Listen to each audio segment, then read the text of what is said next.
हाँ, नमस्कार, स्वागत है आपका फेडरल देश में। मैं हूँ नीलू व्यास।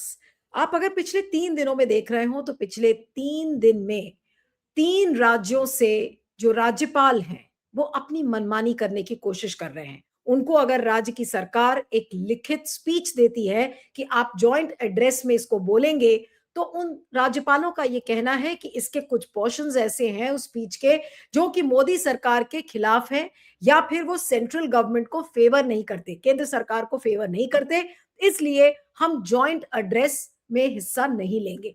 आपने देखा कि एन रवि जो तमिलनाडु के राज्यपाल हैं, उन्होंने तो असेंबली से वॉकआउट कर लिया। उसके बाद केरला के राज्यपाल हैं, उन्होंने भी कहा कि देखिए इस तरीके से नहीं चलेगा और इसमें नेशनल एंथम का इंसल्ट हुआ है, उसका ह्यूमिलिएशन हुआ है, उसका अपमान हुआ है और कुछ पोर्शंस जो कि केंद्र सरकार के विरुद्ध जा रहे थे, उस पोर्शन को उन्होंने कहा कि वो नहीं पढ़ेंगे।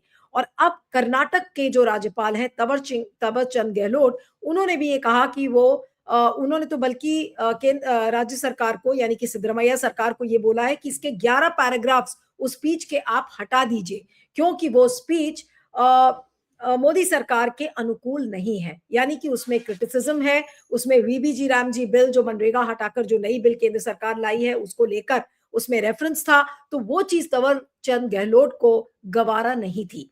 हालांकि ये कहा जाता है कि गवर्नर के पास जो नियम और जो अधिनियम हम जिसकी बात करते हैं वो है आर्टिकल 176(1) जिसके तहत कि उनको जो भी चीज दी जाती है वो उनको पढ़ना पड़ता है। लेकिन यहाँ पर क्या हो रहा है तीनों राज्यों में, चाहे वो केरला हो, चाहे तमिलनाडु हो, चाहे कर्नाटका हो, वो अपना डिस्क्रेशन यूज करते हैं, यानी कि जो राज्यपालों की ताकत है उसका इस्तेमाल करके वो ये कहते हैं कि हम ये पोर्शन नहीं पढ़ेंगे। लेकिन अब अगर इसको लार्जर पर्सपेक्टिव में अगर आप इस इशू को देखें तो गवर्नर्स मनमानी कर रहे हैं, केंद्र सरकार उनसे ये मनमानी करवा रही है पॉलिटिकल रीजंस की वजह से, क्योंकि तमिलनाडु, केरला सब जगह चुनाव है तो वहां पर ये चीज ज्यादा प्रबल तरीके से करी जा रही है।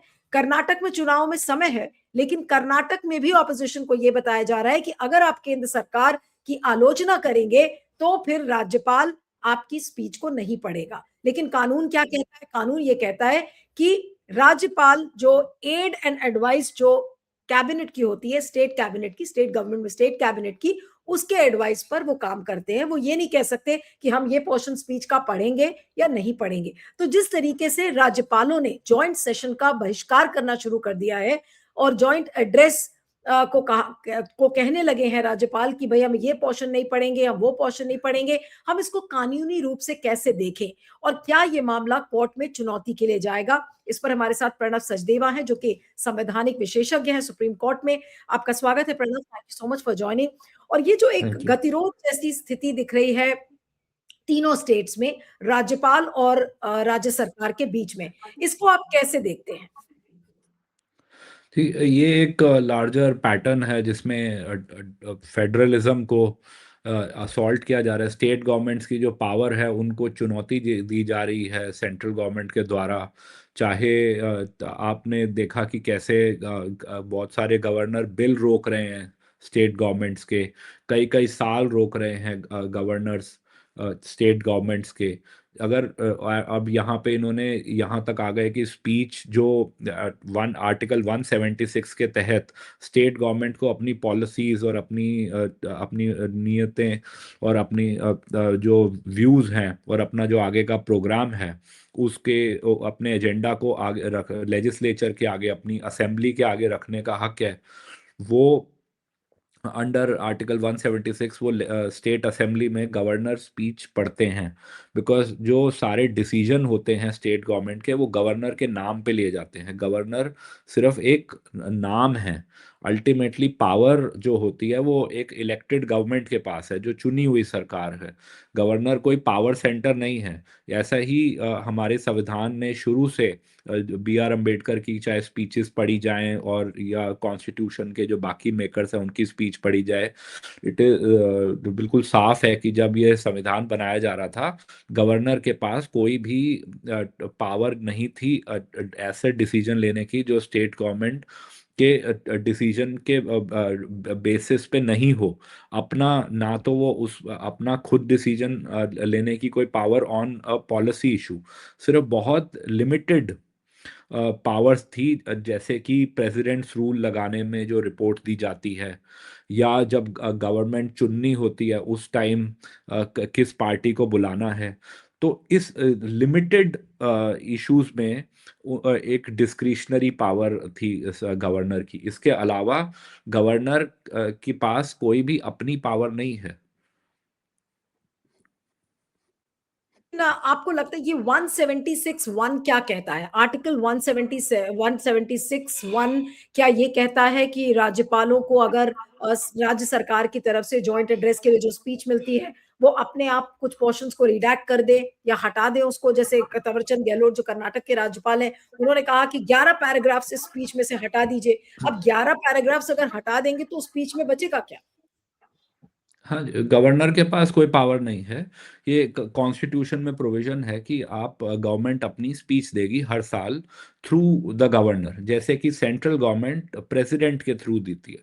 अगर प्रेसिडेंट स्पीच को खुद एडिट करके अपनी तरफ से स्पीच देने लग जाएंगे तो फिर, या गवर्नर खुद स्पीच देने लग जाएंगे, तो हमें वो तो उनकी खुद की पर्सनल व्यू हो गया। हम्म। हमें द पर्पस इज कि जो एग्जीक्यूटिव है, जो गवर्नमेंट है, वो अपना एजेंडा लेजिस्लेचर को बताए, वो अपना असेंबली में फॉर्मली कॉन्स्टिट्यूशनल तरीके से रखे कि हमारे ये प्रोग्राम है, ये नियतें हैं, हमारे को ये कानून पास करने हैं, हमारी ये उपलब्धियां हैं, हमने पिछले साल ये काम किया, अगले कुछ सालों में हमें ये अचीव करना है।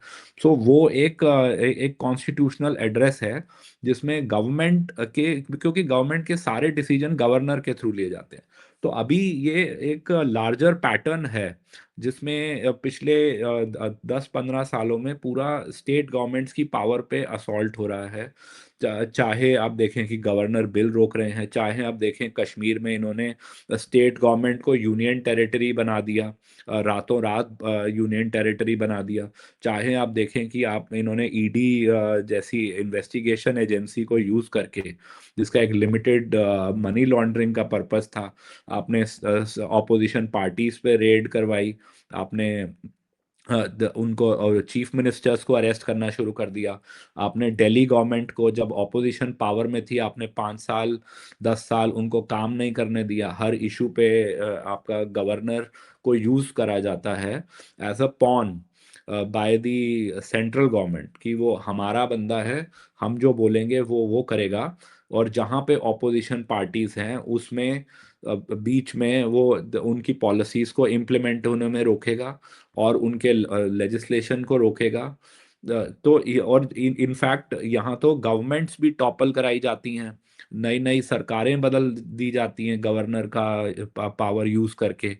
सो ये जो गवर्नर का जो मिसयूज हो रहा है, ये पिछले 15 पहले भी होता रहा था पिछली सरकारों में, बट जो पिछले 15 साल में इतना ज्यादा बढ़ गया है, तो उसको रोकना बहुत ज़रूरी है। बिकॉज आपको स्टेट गवर्नमेंट की पावर को बचाना है, आपको डेमोक्रेसी को बचाना है, फेडरलिज्म को बचाना है, और उसी से ही कॉन्स्टिट्यूशन बचेगा। क्या एक ही अगर आप देखें तो पैटर्न बनता जा रहा है कि पहले तो हमने जो प्रेसिडेंशियल रेफरेंस वाला केस था उसमें बिल्स को लेकर सुप्रीम कोर्ट ने जो भी कहा, अब क्या ये जो जॉइंट एड्रेस का मैटर है, क्या इसको अपोजिशन पार्टीज कोर्ट में लेकर जा सकती हैं? आपको क्या उम्मीद लगती है कि क्या सुप्रीम कोर्ट इस पर खरा उतरेगा? कोई ऐसा डायरेक्शन सुप्रीम कोर्ट दे सकता है जिससे कि फेडरलिज्म को एटलीस्ट बचाया जा सके? यहाँ तो बिल्कुल ऐसा लग रहा है कि फेडरल स्ट्रक्चर को ही खत्म किया जा रहा है। देखिए, सुप्रीम कोर्ट ने पास्ट में तो काफ़ी डिसीजन दिए हैं कि गवर्नर को या स्टेट गवर्नमेंट के मुताबिक ही चलना पड़ेगा। लेकिन वो, बट सुप्रीम कोर्ट ने जहाँ पे एक्चुअल ज़रूरत थी उनको कुछ करने की, वो थी जब ये बिल्स रोके जा रहे थे, वहाँ पे भी उन्होंने डिसीजन दिया कि हम टाइम लिमिट नहीं सेट कर सकते। तो कोर्ट का जो इस केस में और भी ज्यादा मुश्किल है कोर्ट का घुसना, बिकॉज यहाँ तो लेजिस्लेचर की प्रोसीडिंग्स एक इशू है, तो उसमें कोर्ट जनरली घुसता नहीं है, तो मुझे लगता नहीं कि कोई कोर्ट अप्रोच करेगा।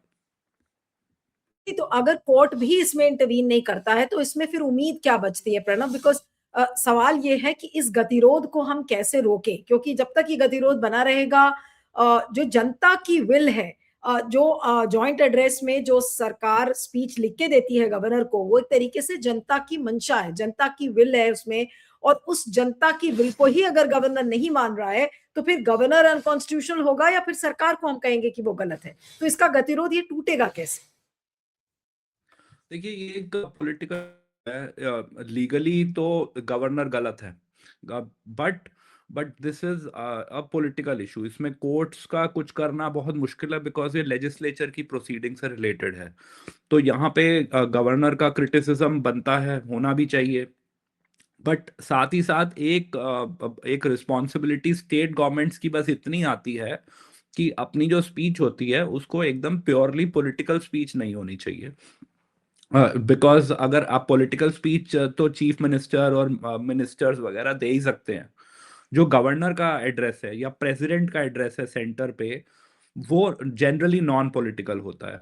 तो इवन अगर प्रेसिडेंट अटैक करने लगे स्टेट गवर्नमेंट्स को, तो हम तब भी बोलेंगे कि आप प्रेसिडेंट के इंस्टीट्यूशन को यूज कर रहे हो फॉर अटैकिंग ओपोनेंट्स। तो एज लॉन्ग एज अगर state government purely political speech नहीं है, अगर उनका व्यू है, governor can not start editing कि इसमें ये स्टैटिस्टिक गलत है, या आपका ये जो क्रिटिसिज्म है ऑफ सेंट्रल लॉ का, ये वाला क्रिटिसिज्म गलत है। बिकॉज स्टेट गवर्नमेंट का जहाँ पे अफेक्ट होता है उनकी पॉलिसीज या सेंट्रल लॉ अगर स्टेट को अफेक्ट करता है, तो स्टेट गवर्नमेंट को अपना व्यू रखने का हक है। और governor can not edit the speech of the state government. Governor ज़्यादा से ज़्यादा ये कर सकते हैं कि आप चीफ मिनिस्टर से बात कर सकते हैं, आप डिस्कस कर सकते हैं, but ultimately you can not over rule. And so it is part of cooperative federalism से अगर चले तो ठीक रहता है। बट अभी जो पूरा जिस तरीके से असॉल्ट हुआ है पिछले 15 सालों में on the power of the state governments. और आपने अभी जो शब्द इस्तेमाल किया कोऑपरेटिव फेडरलिज्म, ये तो मोदी जी का लाया हुआ ये एक फ्रेज था, कोऑपरेटिव फेडरलिज्म। और अब यस, उसी फेडरलिज्म का उल्लंघन करती हुई सरकार नजर आ रही है, अगर यस, राज्यपालों के ऑफिस को इस तरह से इस्तेमाल कर रहे हैं। या बिकॉज मोदी जी खुद कहते थे कि मैं 15 साल चीफ मिनिस्टर रहा हूँ गुजरात का, तो मुझे चीफ मिनिस्टर्स की प्रॉब्लम्स का पता है। सो मैं इंश्योर करूँगा कि स्टेट गवर्नमेंट्स इफेक्टिवली फंक्शन कर पाए। लेकिन जो हुआ है पिछले 15 सालों में, वो सारे इंस्टीट्यूशंस धीरे धीरे अटैक करे गए हैं। तो उसमें स्टेट गवर्नमेंट्स की पावर भी आती है, और गवर्नर का इंस्टीट्यूशन को कंप्लीट मिसयूज किया गया है। तो जहां भी आपको ऑपोजिशन को अटैक करना है, तो उसमें आप इसमें सारे पॉन्स जितने भी एजेंसीज हैं या जो भी आप गवर्नर जो भी यूज कर सकते हैं, इन्होंने सबको यूज करने की कोशिश करी है। तो अब जो आया है कि 3 स्टेट्स में 4 स्टेट्स में गवर्नर स्पीच पढ़ने में कर रहे हैं, तो ये ऑब्वियसली ये एक कॉन्स्पिरेसी टाइप है कि इट कैन नॉट बी कि ये कोइंसिडेंस है कि 4 स्टेट्स में एक साथ हो गया। So there is a clear direction. या फिर दूसरा ये है कि एक गवर्नर ने किया तो बाकी गवर्नर भी उससे इंस्पायर हुए कि अपने हम पॉलिटिकल बॉसेस को दिखाएं कि देखो हम भी वी आपके लिए we follow your instructions, we undermine state governments. So that is also very worrying pattern. मतलब क्यों ये देश के लिए, डेमोक्रेसी के लिए अच्छा नहीं है। आपने जिस तरीके से ईडी को यूज करके you are attacking all the political parties and ministers and party leaders, आपने सबको अरेस्ट करना स्टार्ट कर दिया, उनके रेड्स करने स्टार्ट कर दिए। So this is part of a pattern. या गवर्नमेंट्स गिराई जाती हैं, बनाई जाती हैं, जो सेंट्रल गवर्नमेंट का जो एजेंडा है वो सूट करती हैं by using powers of speaker को यूज करके, गवर्नर को यूज करके। और उसमें भी कोर्ट्स जनरली कुछ खास इंटरफियर कर नहीं पाए। So this is part of that only. लेकिन आपको क्या कोई ऐसी पॉसिबिलिटी प्रणव लगती है कि अब अगर इसी तरीके से चीजें चलती रहीं, तो हो सकता है कि गवर्नर के ऑफिस को ही खत्म कर दिया जाए, अबॉलिश कर दिया जाए। क्या ऐसा होता हुआ आप देखते हैं? और this is irrespective of the party, चाहे वो कांग्रेस की कांग्रेस सरकार में आए या फिर मोदी जी की सरकार रहे। क्या आपको लगता है कोई ऐसी पॉसिबिलिटी, अगर ऐसा गतिरोध बना रहता है, तो फिर क्या गवर्नर के ऑफिस को इवेंचुअली खत्म करना पड़ेगा? नहीं, खत्म करना चाहिए था, कॉन्स्टिट्यूशन मेकर्स को ही कर देना चाहिए था, बिकॉज वो एक डेंजरस प्रेसिडेंट था। या तो उसको असेंबली में जैसे प्रेसिडेंट का इलेक्शन होता है वैसे गवर्नर का इलेक्शन होता, इनडायरेक्ट इलेक्शन, जिससे कि वो स्टेट गवर्नमेंट से कोई अकाउंटेबिलिटी रहती।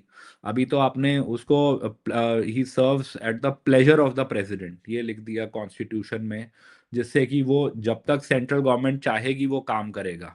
उसको हर दूसरे दिन नया गवर्नर भी बना सकते हैं, कोई फिक्स टर्म नहीं है गवर्नर का। So you can have 1 year 2 year, you can rotate, you can किसी को भी अपॉइंट कर दें।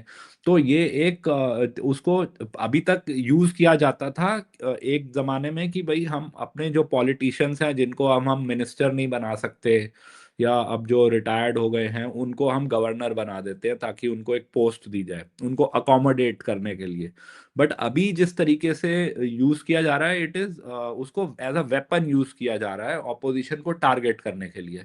तो वो जो मिसयूज है पोस्ट का, जो पिछले 50 साल 70 साल से होता है, वो इतना ज्यादा बढ़ गया है, उसको एज अ वेपन आप अटैक कर रहे हैं। और सुप्रीम कोर्ट ने जैसे बोला कि गवर्नर के ऊपर हम टाइमलाइन नहीं लगा सकते बिल पास करने का, तो ये एक उससे ऐसा लगता भी नहीं कि कोर्ट गवर्नर का मिसयूज ठीक से चेक कर पाएगा, या उनका चेक करने का इंटेंशन है। बिकॉज जो जजमेंट था तमिलनाडु के केस में, जहाँ पे उन्होंने स्ट्रॉन्ग जजमेंट दिया, अब वो लॉ नहीं है। गवर्नमेंट ने प्रेसिडेंशियल रेफरेंस करा और constitution bench of supreme court ने उसको ओवर रूल करा कि हम टाइम लिमिट नहीं लगा सकते। सो अभी गवर्नमेंट ने कॉन्स्टिट्यूशन बेंच को एश्योरेंस दी थी कि हम कश्मीर को वापस स्टेटहुड देंगे। सो वो भी उन्होंने पूरा नहीं करा। अब कई साल हो गए। सो एंड कोर्ट उसमें भी कुछ नहीं कर पाया। तो आप एक किसी भी स्टेट को आप यूनियन टेरिटरी बना सकते हैं। आप आपकी उसका पावर ले सकते हैं, आप उसमें रेड्स करवा सकते हैं, आप गवर्नमेंट टॉपल कर सकते हैं, इलेक्ट करा सकते हैं। तो फिर आपको आप स्टेट इलेक्शन का फायदा ही क्या?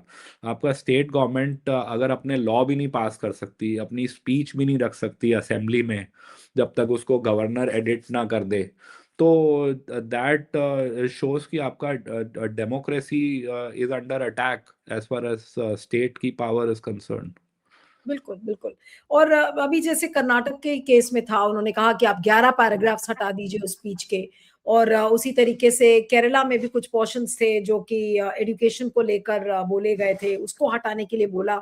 तो क्या एक तरीके से जो एक पूरी जो मंशा है, और अगर उसको फ्रीडम ऑफ एक्सप्रेशन के पॉइंट ऑफ व्यू से और जनता की विल के पॉइंट ऑफ व्यू से देखें, तो क्या एक गवर्नर्स का ऑफिस अब ये मैसेज दे रहा है राज्य सरकारों को कि अब आप कोई भी चीज केंद्र सरकार के विरुद्ध नहीं बोल सकते? क्या ये एक लाजा मैसेज जा रहा है, प्रणब? हाँ, बिल्कुल बिल्कुल। तो गवर्नर अपना बस दिखा रहे हैं कि हम अपनी पूरी ड्यूटी कर रहे हैं। हम स्टेट गवर्नमेंट को अंडरमाइन करेंगे, हम सेंट्रल गवर्नमेंट का इंटरेस्ट पूरा प्रोटेक्ट करेंगे।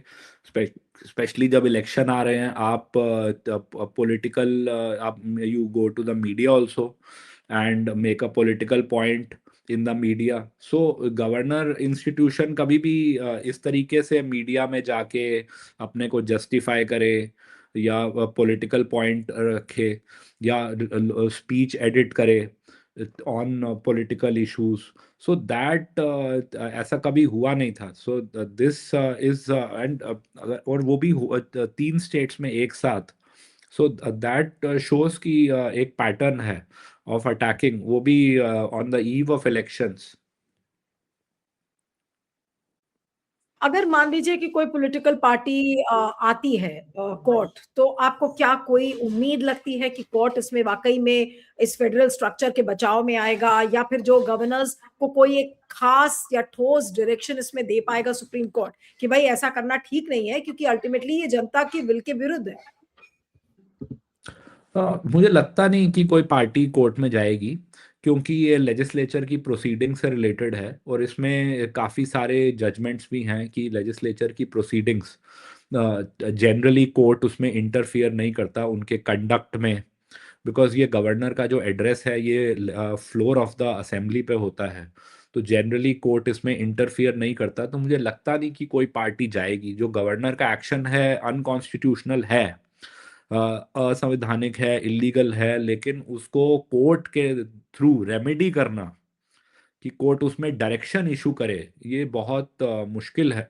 बिकॉज कोर्ट तब इंटरफियर करता है जैसे कोई बिल पास का इशू हो, कोई सरकार गिराने का बनाने का इशू हो, तब फिर भी जो असेंबली की प्रोसीडिंग्स है उसको देखा जाता है। लेकिन यहाँ तो एक स्पीच का इशू है, चाहे ये संवैधानिक स्पीच है, एड्रेस है to of the government to the legislature, लेकिन मुझे लगता नहीं कि इसमें कोई पार्टी कोर्ट जाएगी। और अगर कोर्ट जाएगी भी तो कोर्ट इसमें इंटरफियर करेगा, मुझे लगता है कि पार्टीज जनरली इसको as a political issue raise करेंगी, बिकॉज ये सिस्टमिक अटैक जो हुआ है उसको दिखाता है, ये उसका एक और एविडेंस है।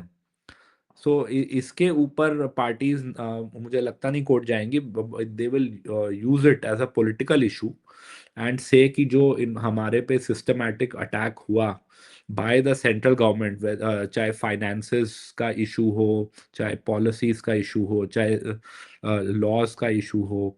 सो जिस तरीके से हमारे को हमारी गवर्नमेंट की पॉलिसीज को इम्प्लीमेंटेशन में जो जो बाधा आई है, तो वो उसी को इसको भी यूज करेंगी as a evidence of that.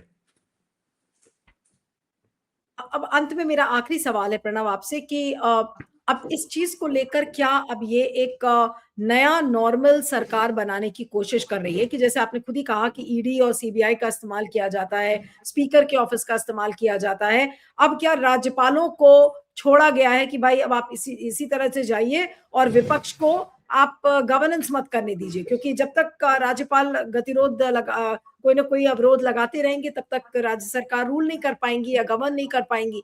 तो इसी तरीके से विपक्ष की सरकारों को निगलने का काम अब करेंगे गवर्नर। हाँ, ये बिल्कुल क्लियर है कि जो भी उनको पॉन दिखता है स्कीम में, जो भी इंस्टीट्यूशन दिखता है उसके थ्रू टारगेट किया जाता है। और गवर्नर को भी यही है कि आप सरकारों को टारगेट करो, कोई opposition should not be allowed to flourish. And governor एक इंस्टीट्यूशन है जो नॉर्मली सबसे ज़्यादा मिसयूज उसका होता है सरकारें बनाने में और बिगाड़ने में और टॉपल करने में। तो गवर्नर उनके लिए बहुत एक ज़रूरी एक इंस्ट्रूमेंट है टू इंश्योर कि ज़्यादा से ज़्यादा आपका आपका एक ही रूलिंग पार्टी का ही दबदबा बना रहे और ऑपोजिशन पे हावी रहे, ऑपोजिशन काम ना कर पाए। आपने दिल्ली गवर्नमेंट उनमें 10 साल आपने गवर्नर का ही ऑफिस यूज करा उसमें, और आपने उसको काम नहीं करने दिया, बिकॉज आपने बोला कि governor can overrule the chief minister, जबकि governor was never elected. Chief minister का इलेक्शन हुआ था, chief minister was elected from a opposition party. So you don't let it function. तो ये हर इंस्टीट्यूशन जो इनके हाथ में इंस्टीट्यूशन मिलेगा, ये सेंट्रल गवर्नमेंट उसको यूज करेगी। सो दिस इज अ मतलब क्लियर ट्रेंड जो हम पिछले 10-15 साल से देख रहे हैं। बिल्कुल। चलिए, आपका बहुत बहुत शुक्रिया Pranav. Thank you so much for joining. Thank you.